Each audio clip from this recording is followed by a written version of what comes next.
അങ്ങനെ ചാമ്പ്യൻസ് ലീഗിലെ semi final മത്സരങ്ങൾ തുടങ്ങാൻ പോവുകയാണ്. ബയൺ മ്യൂണിച്ചും റയൽ മാഡ്രിഡുമാണ് ആദ്യം ഏറ്റുമുട്ടാൻ പോകുന്നത്. Welcome to Mallu football. ഇപ്പൊ നിങ്ങൾ ഈ ചാനൽ സബ്സ്ക്രൈബ് ചെയ്തില്ലെങ്കിൽ നിങ്ങളുടെ സപ്പോർട്ട് പ്രതീക്ഷിക്കുന്നു. ഇപ്പൊ നമ്മളെല്ലാവരും കാത്തിരിക്കുന്ന ഒരു മത്സരമാണ്. ഇപ്പൊ ചാമ്പ്യൻസ് ലീഗിലേക്ക് വരുമ്പോൾ റയലിന്റെ കാര്യം ഞാൻ പ്രത്യേകിച്ച് എടുത്തു പറയേണ്ട ഒരു കാര്യമില്ല. നിലവിലെ ചാമ്പ്യന്മാരായിട്ടുള്ള മാഞ്ചസ്റ്റർ സിറ്റിയെ തോൽപ്പിച്ചുകൊണ്ടാണ് റയൽ വരുന്നത്. അപ്പൊ അവരുടെ ഹിസ്റ്ററി നോക്കിക്കഴിഞ്ഞാലും പലപ്പോഴും പിറകോട്ട് പോയ മത്സരങ്ങളൊക്കെ ലാസ്റ്റ് മിനിറ്റ് കംബാക്ക് ഒക്കെ നടത്തിയിട്ട് റയൽ ജയിച്ച കാര്യം നമുക്കറിയാം. അത് മാത്രമല്ല, അൻസലോട്ടി എന്ന് പറയുന്ന ഒരു ടാക്ടീഷ്യന്റെ കീഴിലാണ് റയൽ കളിക്കുന്നത്. ബെല്ലിംഗാമിനെ പോലുള്ള ഗോൾഡൻ ജനറേഷൻ പ്ലെയേഴ്സ് അവർക്കുണ്ട്. ലെഫ്റ്റ് വിങ്ങിലൂടെ വിനീഷ്യസും റൈറ്റ് വിങ്ങിലൂടെ റോഡ്രിയോ ഒക്കെ അടങ്ങുന്ന വളരെ കൃത്യമായിട്ടുള്ള അറ്റാക്കേഴ്സും ഫിനിഷേഴ്സും റയലിന് അഡ്വാൻറ്റേജ് തന്നെയാണ്. ആ ഒരു ഫ്രണ്ട് ത്രീ ഉറപ്പായിട്ടും ബയനെ വെള്ളം കുടിപ്പിക്കാനുള്ള സാധ്യത നമുക്ക് തള്ളിക്കളയാൻ പറ്റില്ല. അത് മാത്രമല്ല, ഡിഫൻസിൽ നോക്കിയാലും ചെറിയ ഇൻകൺസിസ്റ്റൻസ് ഒക്കെ ഉണ്ടെങ്കിലും റോഡ്രിഗോ ഒക്കെ അടങ്ങുന്ന ഒരു നല്ല ഡിഫൻസും റയലിനുണ്ട്. ഇപ്പൊ മിഡ്ഫീൽഡിൽ ചില മത്സരങ്ങളിലൊക്കെ അത്ര കൺസിസ്റ്റന്റ് ആയിട്ടുള്ള പെർഫോമൻസ് നമ്മൾ കാണാറില്ല. അതൊരു പ്രശ്നം തന്നെയാണ്.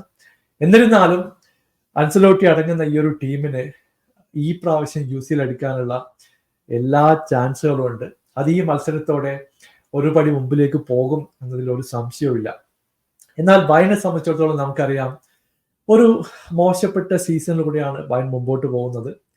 ബുണ്ടസ് ലീഗ ബയർ ലെവർകൂസൻ കൊണ്ടുപോയി ഡൊമസ്റ്റിക് കപ്പിൽ കാര്യമായിട്ടുള്ള ഒരു മുന്നേറ്റം നടത്താൻ ബയണ് കഴിഞ്ഞതുമില്ല. ഇപ്പൊ തോമസ് ടുഷലിന്റെ കാര്യം നമുക്കറിയാം. ഈ ഒരു സീസണോടെ പുള്ളി ഏതായാലും പുറത്തേക്ക് പോകും.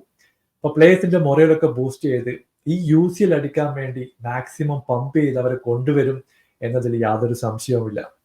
മറ്റൊരു പ്രധാനപ്പെട്ട ഫാക്ടറാണ് ഹാരി കെയ്ൻ. നമുക്കറിയാം, പുള്ളി വന്നതിന് ശേഷം റെക്കോർഡുകൾ ഓരോന്നായിട്ട് തിരുത്തിക്കൊണ്ടിരിക്കുകയാണ്. ഇപ്പൊ തന്നെ 40+ ഗോൾസിന്റെ കോൺട്രിബ്യൂഷൻ ബയന് വേണ്ടിയിട്ട് അദ്ദേഹം നടത്തി കഴിഞ്ഞു. ഇൻഡിവിജ്വലി ബ്രില്യൻ്റ് ആയിട്ടുള്ള സ്കോറിങ്ങും പെർഫോമൻസും കെയ്ൻ നടത്താറുണ്ട്. എന്നാൽ ആ ഫ്രണ്ട് ത്രീ നോക്കി കഴിഞ്ഞിട്ടുണ്ടെങ്കിൽ നമുക്കറിയാം, സാനെ, മൂസിയാല, ഹാരി കെയ്ൻ, ഗാൻബ്രി ഇവരൊക്കെ അടങ്ങുന്ന ഒരു പെർഫോമൻസ് ലെയർ തന്നെ ബയനുണ്ട്. പക്ഷെ ചില മത്സരങ്ങളിൽ നമ്മൾ എക്സ്പെക്ട് ചെയ്ത പെർഫോമൻസ് ഈ ഒരു പ്ലേയേഴ്സിൽ നിന്ന് വരുന്നില്ല എന്നുള്ള ഒരു കംപ്ലൈന്റും തോമസ് ടുഷലുണ്ട്. ഓവർ ഡിഫെൻസീവായിട്ട് കളിപ്പിക്കുന്നു, വളരെ കോഷ്യസ് ആണ്. ഇതൊക്കെ ബയന് ചിലപ്പോൾ തലവേദനയായി മാറാനുള്ള ചാൻസ് നമുക്ക് തള്ളിക്കളയാൻ പറ്റില്ല. ഇപ്പൊ എറിക് ഡയർ കഴിഞ്ഞ മത്സരത്തിൽ ഒരു കിഡിലം പെർഫോമൻസ് ആണ് ഡിഫൻസിൽ കാഴ്ചവെച്ചിട്ടുള്ളത്. ഇപ്പൊ ഡീലിറ്റ് ഒക്കെ നല്ല സപ്പോർട്ട് കൊടുക്കുന്നുണ്ട്. പക്ഷേ അവരാരും ഒരു കൺസിസ്റ്റന്റ് ആയിട്ട് ഫുൾ സീസൺ പെർഫോം ചെയ്തു എന്ന് ചോദിച്ചിട്ടുണ്ടെങ്കിൽ ഇല്ല എന്ന് തന്നെ പറയേണ്ടി വരും. സെറ്റ് പീസിൽ നിന്നും അത് മാത്രമല്ല പലതരത്തിലുള്ള ഡിഫൻസീവ് എററൊക്കെ വരുത്തുന്ന ബയന്റെ ടീമിനെ നമ്മൾ കാണാറുണ്ട്. ഇത് എത്രത്തോളം പിടിച്ചു നിൽക്കാൻ സാധിക്കും എന്നുള്ളത് തോമസ് ടുഷലിന്റെ മറ്റൊരു ചലഞ്ച് തന്നെയാണ്. റയലിന്റെ കാര്യം നമുക്കറിയാം, അവർ ചിലപ്പോൾ വളരെ കൃത്യമായിട്ടുള്ള കൗണ്ടർ അറ്റാക്കിംഗ് ഒക്കെ കൊണ്ടുവരാൻ ചാൻസ് ഉണ്ട്. വിനീഷ്യസിന്റെ സ്പീഡ് ലെഫ്റ്റ് വിങ്ങിൽ വലിയൊരു പ്രശ്നം തന്നെയായിരിക്കും. എന്നാൽ ടുഷലിനെ സംബന്ധിച്ചിടത്തോളം നമുക്കറിയാം, പുള്ളി യുസിഎൽ അടിച്ചിട്ടുണ്ട്. ചെൽസിയുടെ ഒരു ഓക്കെ ടീമിനെ വെച്ചിട്ടാണ് ആ സമയം യുസിഎൽ അടിച്ചിട്ടുള്ളത്. അതുകൊണ്ട് തന്നെ ടാക്ടിക്കലി നോക്കിക്കഴിഞ്ഞിട്ടുണ്ടെങ്കിൽ എങ്ങനെയായിരിക്കണം ഇതുപോലുള്ള ഗെയിമിൽ കളിക്കേണ്ടത് എന്നുള്ള ഒരു നോഹോ ടുഷലിനുണ്ട്. എന്നാൽ അൻസലോട്ടി തീരെ പിറകിലല്ല. അവസാന നിമിഷം വരെ പുള്ളിയെ നമുക്ക് തള്ളിക്കളയാനും പറ്റില്ല. ഇപ്പൊ കഴിഞ്ഞ ഒരു 7 പ്രാവശ്യം റയലും ബയണും തമ്മിൽ ഏറ്റുമുട്ടിയപ്പോൾ 6 പ്രാവശ്യം ജയിച്ചിട്ടുള്ളത് റയൽ തന്നെയാണ്. ഒരു പ്രാവശ്യം ഡ്രോയിലേക്കും പോയി. അപ്പോൾ കംഫർട്ടബിൾ ആയിട്ടുള്ള ഒരു സ്റ്റാറ്റ് ബയന്റെ ഫേവറിലല്ല എന്നുള്ളത് ഒരു പ്രശ്നം തന്നെയാണ്.